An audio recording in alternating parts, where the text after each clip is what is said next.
tôi đi máy phiệt là nó thể này rồi tay đến ạ máy phiệt là hiệu bẵng mà nào thế máy phiệt nó khá là giật bẵng nghe này quòng nếu kiểu xuống mà máy phiệt có chi phiệt em dạ túi quăng túi kéo khá đúng mà mấy chủ đi nè bố làm bị lộ lỗ kìa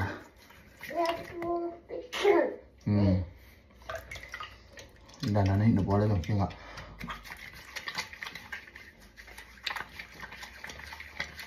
bố làm bố sạc dễ dọn đâu bên phòng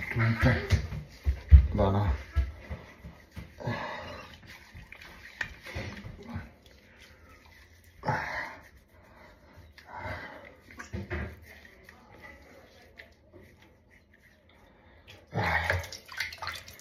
tôi đây tiếng ngặt là hụt nó cũng xéo đi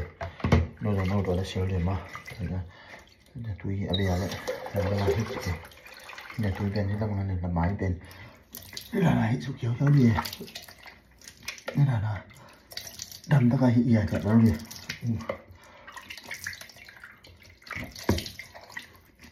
พอละมาบนเทลเลยมั้งนี่นะนาคีนี่นะนาคีเทลเลยดำได้มาอามาเดี๋ยวที่สั่งมาตัวยังทำได้กุลเนาะ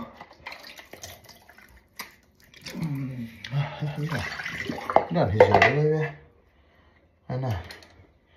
นี่น่ะนี่จ้ะ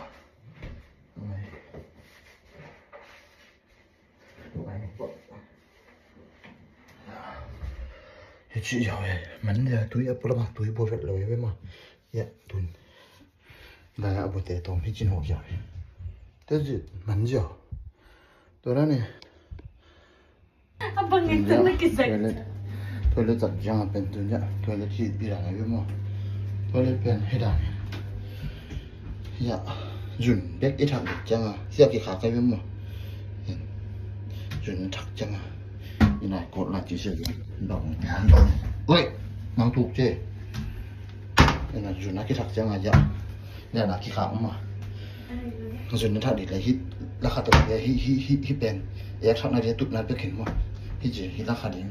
dùn này thật dễ dạy tụt đi cái mà bao nhiêu có sặc nhẹ nọ rồi mà tụt sặc nhẹ nọ rồi thế là hít dùn nó thật để chăng cái thật để chăng hít sụp đến mà dùn này thật để chăng hít là khát sụp đến ok tôi chăng là dùn nó thật là hít atom cho tôi để nó thật là hít bộ tôi mà hiện tôi đang hội ta khát kịp đi nếu có bị biển nó lớp biển mà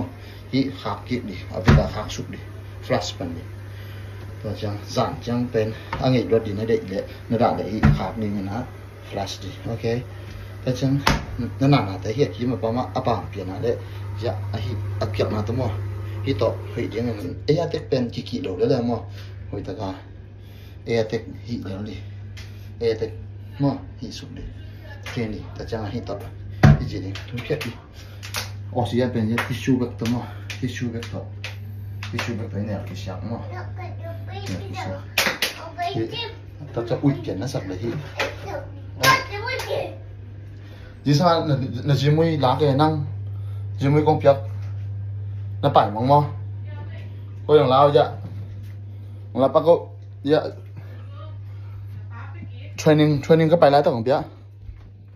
dạ rồi nó training nó cả lại rồi nó phải yêu vậy dạ em có bị biệt nào đấy bằng gì cái gì mới vậy đó gì tôi chẳng hạn vậy khi về hand sanitizer tay ra mà hand sanitizer thì nào khi khát về nó hụt cái chị đi nào hội tất cả vậy nó hụt được cái video lên cái giờ lên lâu em mà hội tất cả vậy thì chị sắp xếp đi mà chẳng hạn năm tuổi sao aku lama play tadi rồi jangan miat man budi rồi jangan miat man budi miat man budi rồi jangan play tadi miat man budi rồi jangan play đi tao đã như vậy là tiếng Nga vẫn tốn tốn mà nó thế nằm tuổi sao cái sập lại vậy bục còn là tiếng Nga gì vậy thôi đã thì chú có bây giờ nó quậy đi bây giờ khác đi nào bằng này cho hi bên khác từng tầng là hi mà tôi mà hi anh nào nó cái nhìn của nó khét sụp thể vậy cho ta chẳng còn khác bằng khác làm lem lại mà chị mắn ta tụi này là xem to tiếng những cái nào thế với cái là em mi thế bỏ khát ở thể này đồ huấn bị tạt kiểu mẹ chăm mà toán hiệu bắt cái nghe quay